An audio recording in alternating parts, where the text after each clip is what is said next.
I don't understand why I'm in this situation, and honestly, I'm frustrated because even my own family tells me I'm the bad one here.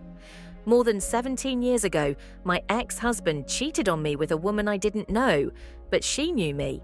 He left me for her. Our only daughter was a baby, and I just moved on with my life. I'm never going to fight for a man who makes immature decisions without first thinking about the consequences. He married that woman, and I went on with my life, preferring to have healthy co-parenting for my daughter. He never showed remorse and even told me that our relationship was always a mistake and that woman was the love of his life. That helped me realize he's a total jerk, and I don't need a man like that in my life. Now he's cheated on her, and for some reason, this woman, who always had a really cold and distant relationship with me, is insisting on trying to talk with me every day.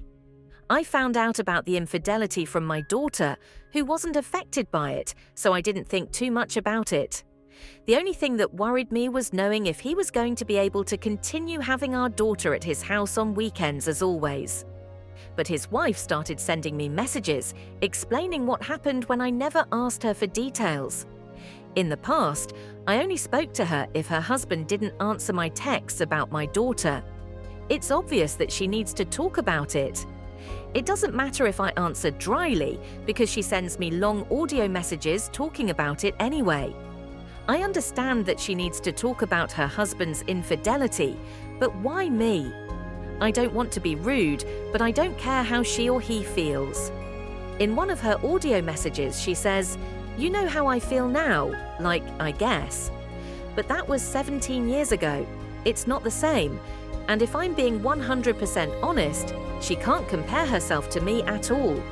A woman who has just given birth, whose husband tells her he's been cheating for a long time with another woman who is not boring in bed and knows how to value him, versus a woman who always knew her husband was unfaithful and decided to marry him anyway.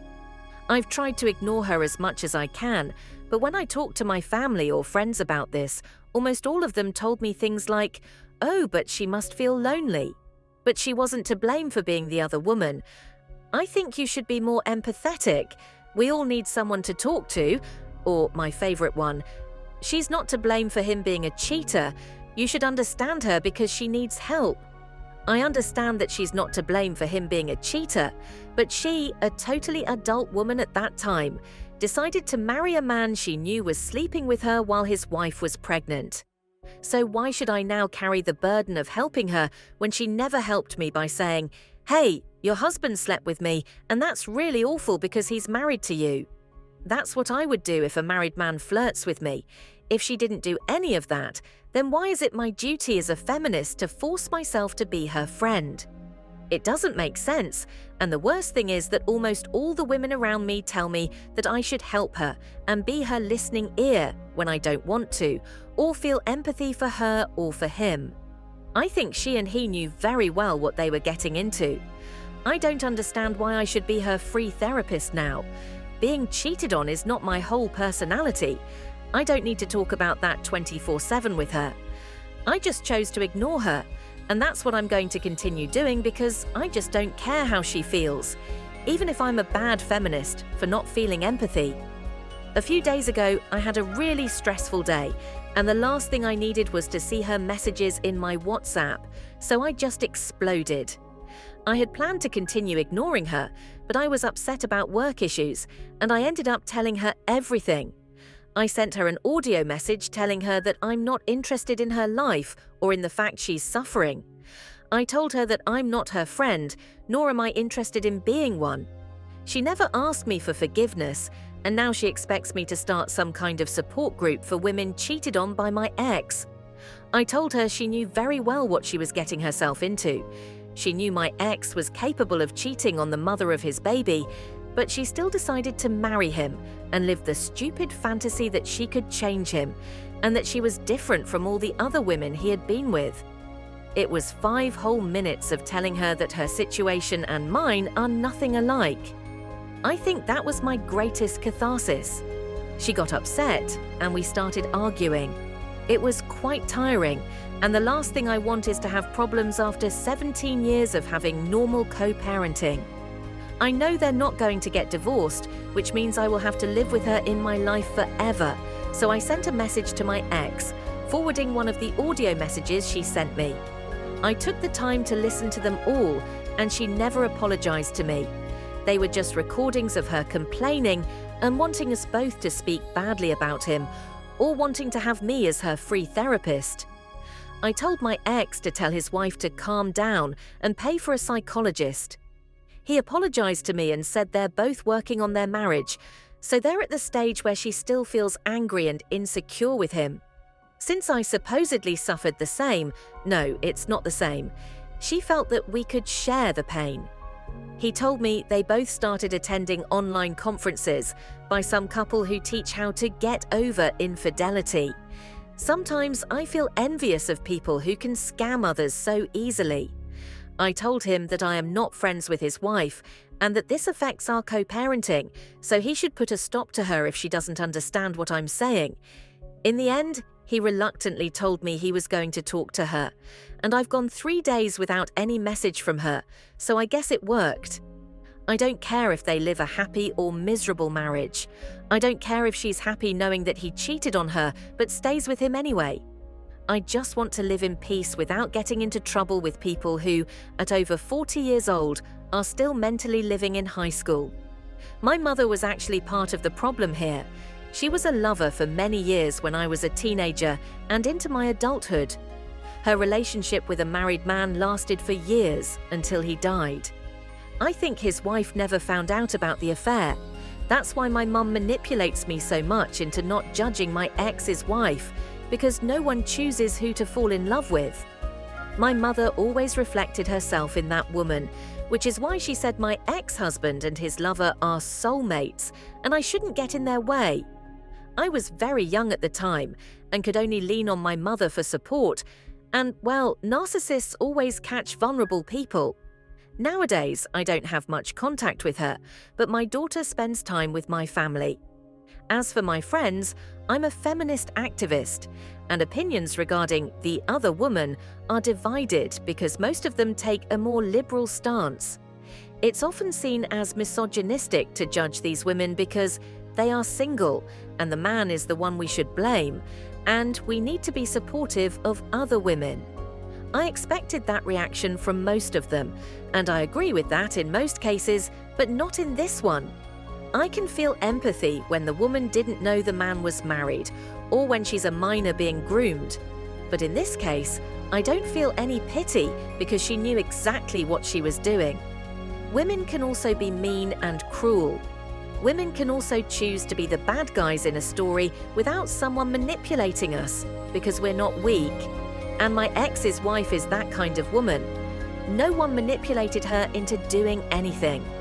This story highlights the complex boundaries of empathy and obligation. Just because two people have experienced similar pain doesn't mean they owe each other emotional support, especially when one person contributed to the other's suffering.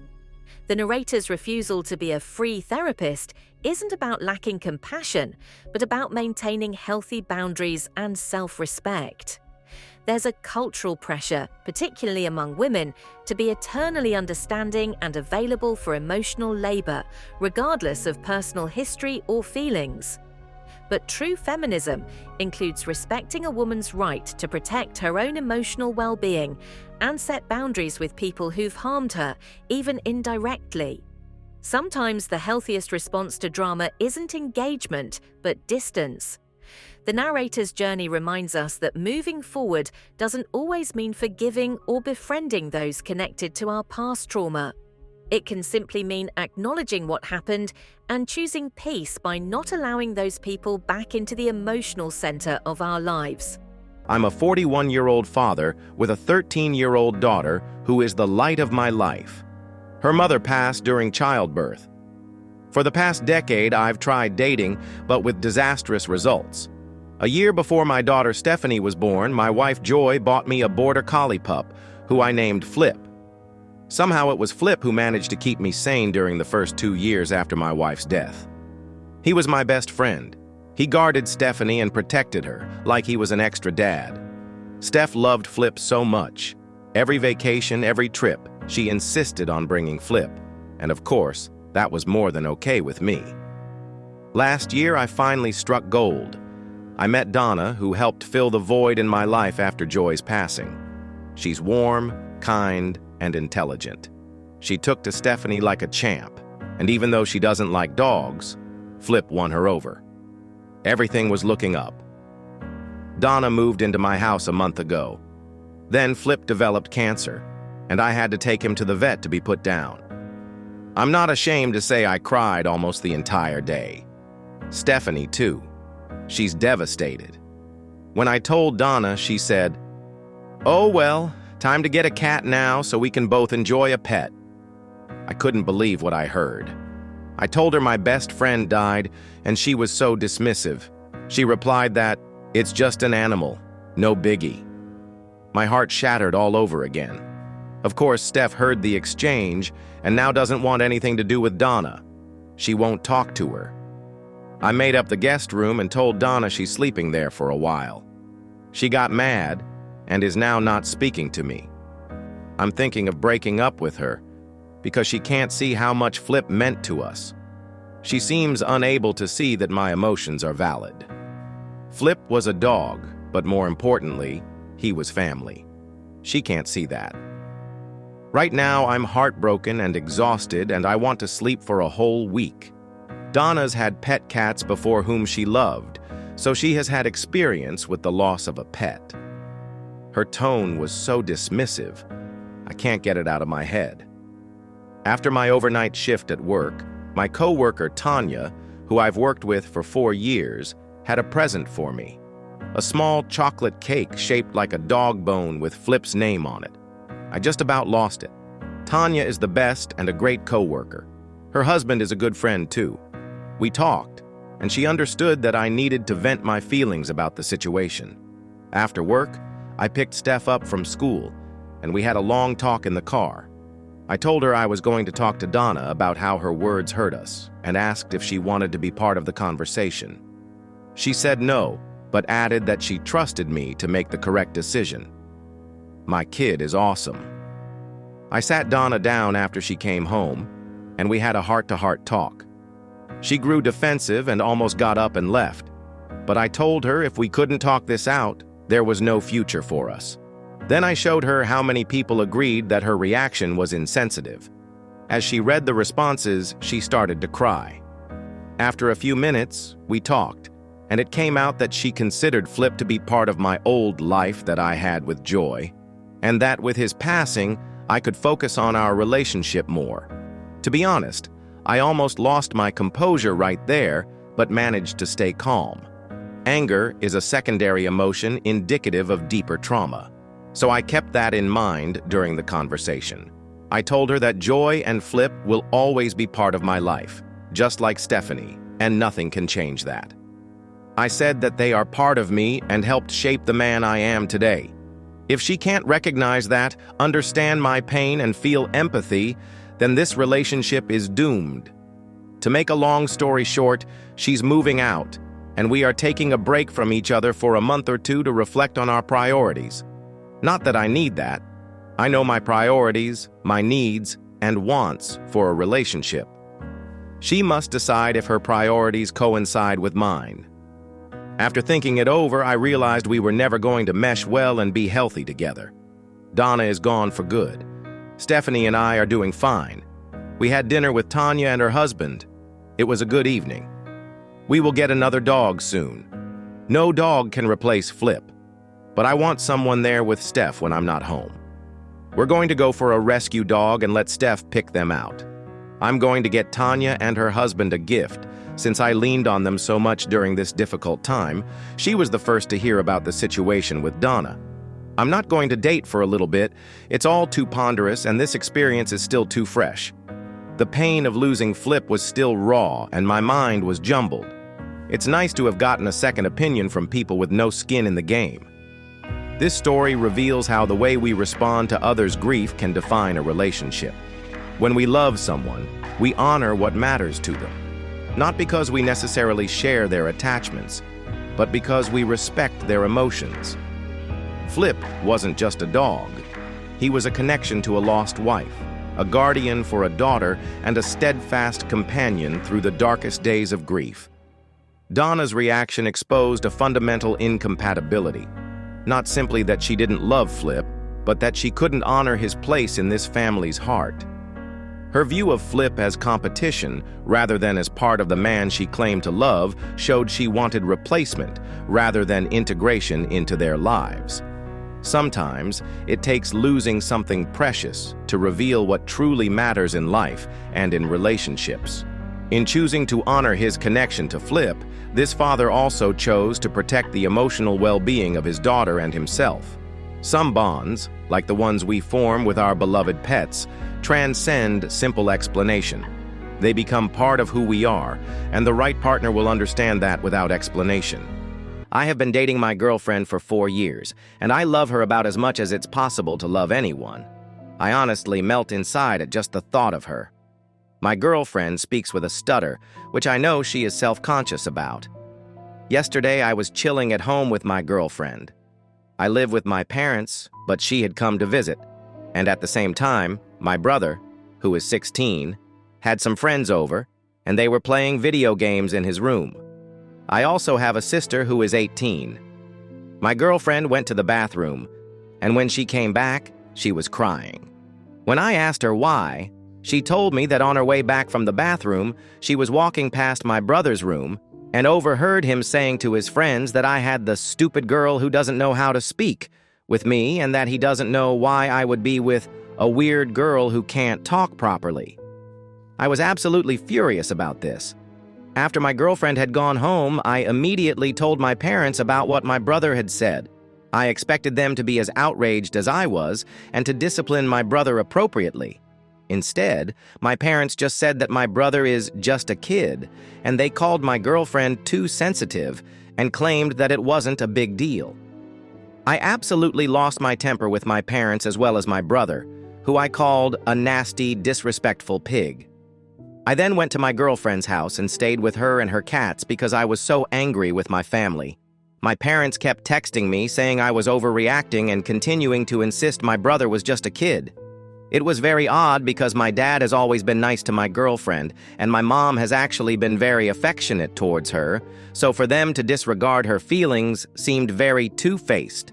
The possibility that my parents might have been saying mean things about her behind my back made me feel even more upset and betrayed. My sister looked ashamed of our parents and brother, which made me wonder if she had heard our parents talking about my girlfriend's stutter before. The whole situation made me seriously consider moving out permanently.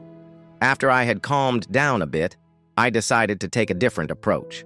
Instead of just staying angry, I thought it would be better to talk to my brother calmly about what he said.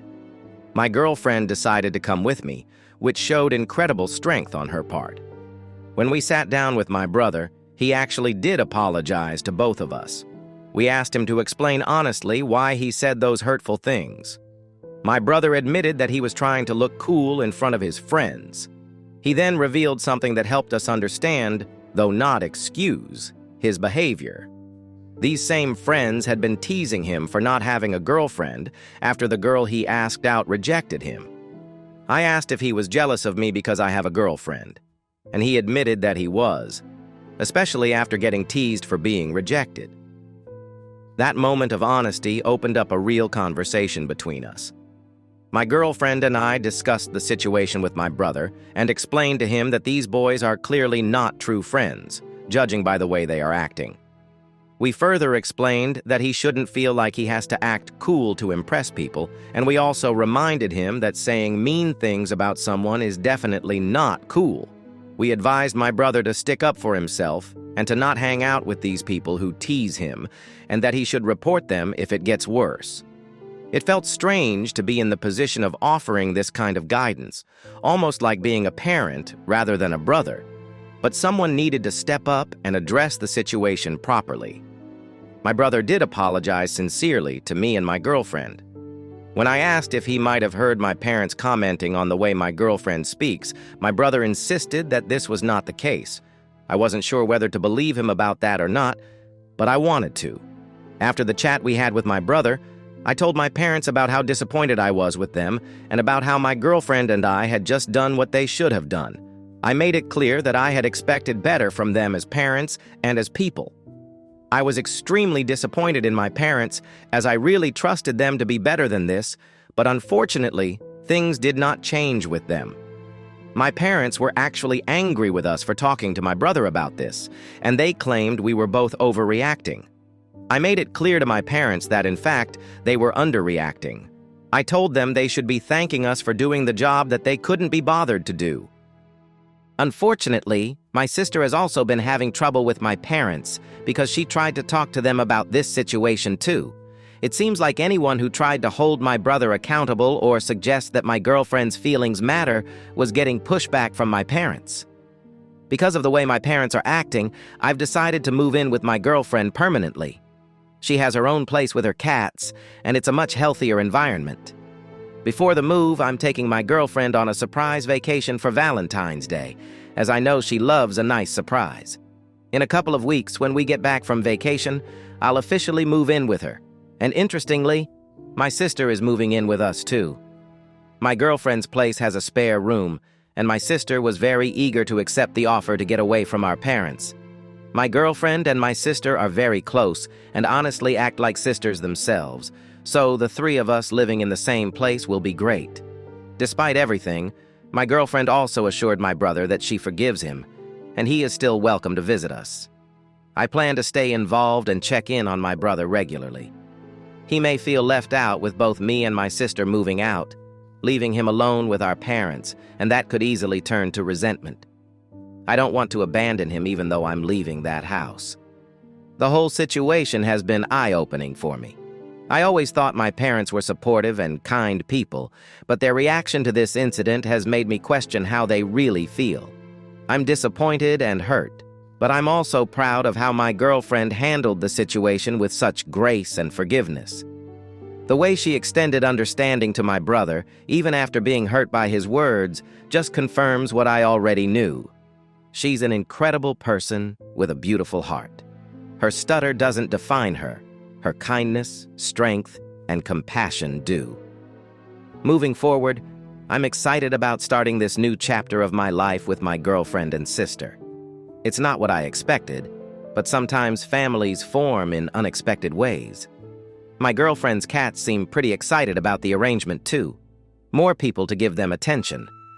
I do have aunts, uncles, and cousins who have mostly supported me in this situation, which has been a comfort. It helps to know that not everyone in my family shares my parents' dismissive attitude. The experience has taught me a lot about standing up for the people you love, even when it means going against your own family. It's also shown me that sometimes the families we choose can be more supportive than the ones we're born into. I'm grateful to have found someone worth defending and a sister who shares my values. My girlfriend may stutter when she speaks, but when it comes to showing love and forgiveness, her actions speak perfectly clearly. This story illustrates how a single moment of cruelty can reveal deeper truths about the people around us.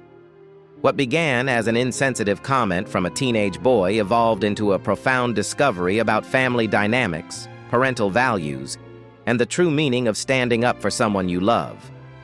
In many ways, this young man faced a defining moment, choosing between family loyalty and defending someone vulnerable from unkind treatment. By refusing to accept his parents' dismissal of his girlfriend's feelings, he demonstrated that authentic love requires courage and sometimes means challenging the people who raised you. The brother's story reminds us that cruelty often stems from insecurity and a desire to belong. His willingness to apologize and explain his motivations shows that even hurtful behavior can be an opportunity for growth when addressed with compassion rather than just anger. Perhaps most revealing is the parents' reaction, choosing to defend their son's behavior rather than acknowledge the hurt it caused. Their response suggests that disability and difference make them uncomfortable in ways they're unwilling to examine, preferring to label someone too sensitive rather than recognize their own insensitivity. In the end, This story isn't just about a stutter or an insult. It's about creating a chosen family based on mutual respect and understanding. By moving out with his sister and girlfriend, this young man isn't just changing his address. He's actively building the kind of supportive environment that his parents failed to provide. Sometimes the most powerful way to respond to intolerance is to create a different model of how people should treat each other. If you enjoyed this story, don't forget to subscribe to our channel for more wild Reddit updates, and make sure to check out our playlist for even more jaw-dropping tales.